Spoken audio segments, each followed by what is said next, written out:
On se retrouve à l'entrée du parc national du Kakadu. Après 1700, plus de 1700 maintenant, 2000 km depuis Normanton. On se retrouve du coup à l'entrée du parc.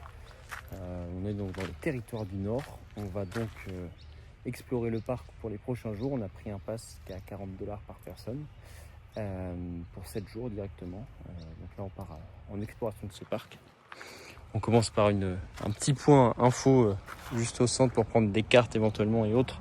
Parce que le réseau sera peut-être absent. Mais avant ça, faut gonfler le pneu. Petite Toyota sympathique. Une vraie Toyota d'explorateur. Donc là on va chercher un petit plan. Comme ça on sera nickel pour la suite. Si jamais on n'a plus de réseau. Et puis voilà, on avance direction le parc national du Kakadu.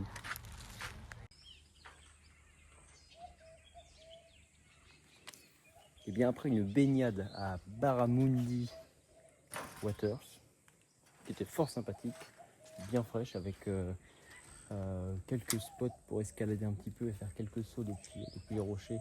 Mais il n'y a pas le droit de le faire. Mais bon, ça allait, il y avait du monde, un peu touristique, mais très sympathique. Là on se retrouve à Yellow Waters, donc c'est un spot qui est un peu connu pour les crocodiles, observation de crocodiles, des oiseaux et autres. Donc là on est en pleine journée, crocodiles c'est pas facile, mais en termes d'oiseaux il y a ce qu'il faut. Il y a beaucoup d'oiseaux un peu partout. Il y a normalement des buffles sauvages également, mais là actuellement je n'en ai pas vu. Les crocodiles on en a aperçu un qui était en train de nager au loin, et ce matin pareil on en avait un tout petit dans la rivière, mais autrement pas encore. Je n'ai pas réussi encore à capturer l'image d'un crocodile, mais ça ne saurait tarder. Je sens qu'on approche de la vérité. Voilà, donc on se retrouve peut-être pour un crocodile dans la suite de l'aventure. Eh bien, il n'aura fallu que quelques mètres de là-bas à ici pour voir le crocodile finalement, qui est juste en face sur la berge, juste là.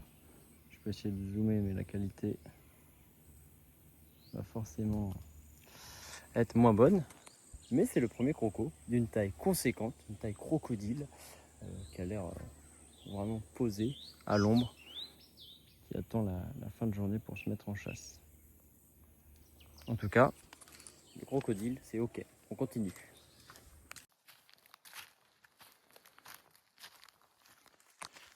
Eh bien, on se retrouve ce matin, direction les Twin Falls.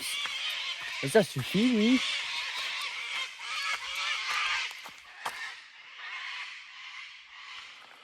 Bref, on se retrouve ce matin, direction les Twin Falls. Mais c'est pas vrai.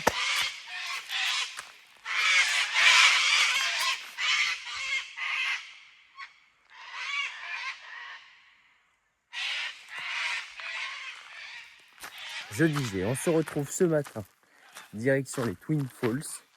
On est juste à côté il y a les Jim Falls aussi qui sont pas loin. On a pu emprunter un petit sentier avec encore une fois une rivière à passer. Alors l'hésitation s'est fait ressentir parce que le niveau semblait quand même assez important. Et puis y aller en reconnaissance à pied, il y a toujours le risque du crocodile avec les panneaux à l'entrée qui font toujours un peu peur. Mais finalement l'eau n'était pas très très haute, donc du coup le Land Cruiser est passé sans problème. Que dire de plus? Alors on est parti Twin Falls, normalement c'est 4.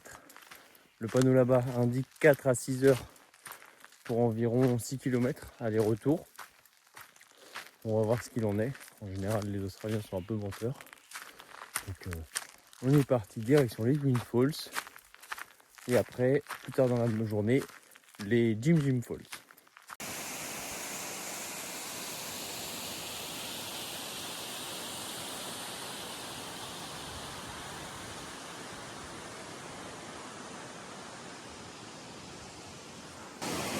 Eh bien, on se retrouve au milieu du sentier. On a marché environ 45 minutes pour arriver jusqu'ici. Je pense que c'est la moitié. Après, on peut aller plus loin.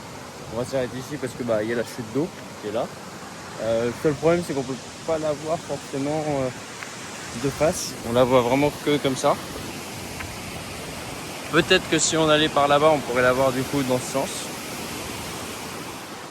Mais pour le moment, on la voit que comme ça. En tout cas, marge d'approche correcte. 45 minutes pour arriver jusqu'ici. Le sentier il est tout brûlé au départ, mais en tout cas c'est super joli parce que le soleil qui commençait à se lever. Là il fait encore bon et encore frais puisqu'il est encore là-bas le soleil. Donc c'est plutôt sympa pour une première marche, une première cascade de la matinée quoi. Donc plus qu'à redescendre maintenant et direction maintenant les Jim Jim Falls.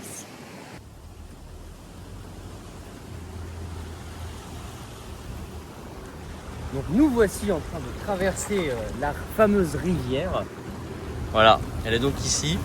Elle n'est pas si profonde que ça. Mais hier en arrivant un peu de nuit, on a eu un petit doute. Et finalement l'eau est pas vraiment très profonde. On s'est pas fait attaquer par un crocodile, c'est tout ce qui compte. Maintenant direction les Jim Jim Falls.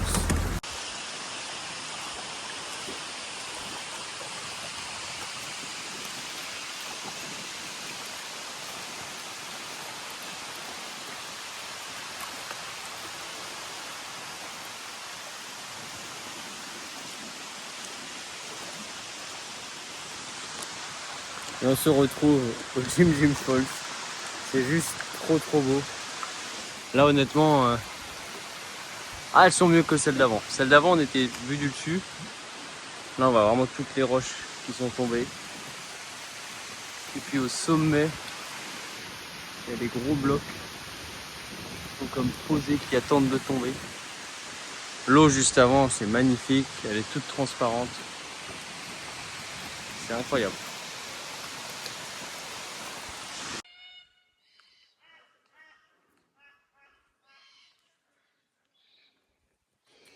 Et puis après les cascades, un endroit un peu plus touristique avec quelques peintures aborigènes. Voilà, il en faut un petit peu, c'est sympa. On a un chemin d'accès qui est annoncé comme facile à modérer, 2 km 2 heures.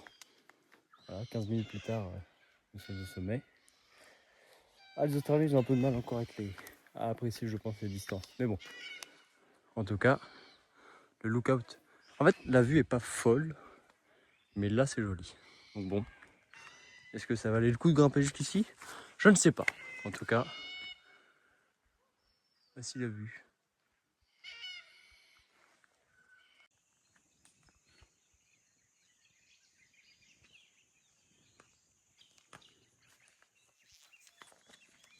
Eh bien, c'est au milieu de la Fogdam Reserve qu'on se quitte pour cette aventure au parc national du Kakadu. C'était formidable. On a donc terminé hier par les Jim Jim Falls, qui étaient très impressionnantes, avec une marge d'approche toujours très agréable, et avec cette eau qui est très claire et transparente, avec le fond que l'on voit, qui est vraiment super agréable. Et ensuite, après, on est allé jusqu'au petit village de Jaribu, qui est tout au bout du parc, et avait 30 minutes de route au nord-est. On s'est retrouvé du coup sur un petit point d'observation avec un passage de rivière que pour une fois je n'ai pas franchi. Mais avec un point d'observation, on a pu voir quelques crocodiles de nuit. C'était pas évident, mais on a distingué leurs yeux et la taille que certains pouvaient faire. Donc l'objectif crocodile, je dirais qu'il est atteint. On a vu des petits un moment dans la rivière. On a vu des plus gros allongés sur le bord de l'eau. Encore une fois, un peu loin de nous, mais c'est déjà très bien. Puis ceux qu'on a vus hier soir. Donc objectif croco, c'est OK. On continue maintenant en direction Darwin pour l'exploration de Darwin et ses alentours sur les jours qui arrivent. Puis bientôt, le nouvel entretien du Land Cruiser à nouveau, la vidange et autres, puisque ça y est, il roule. Donc voilà. Donc à bientôt pour la prochaine aventure.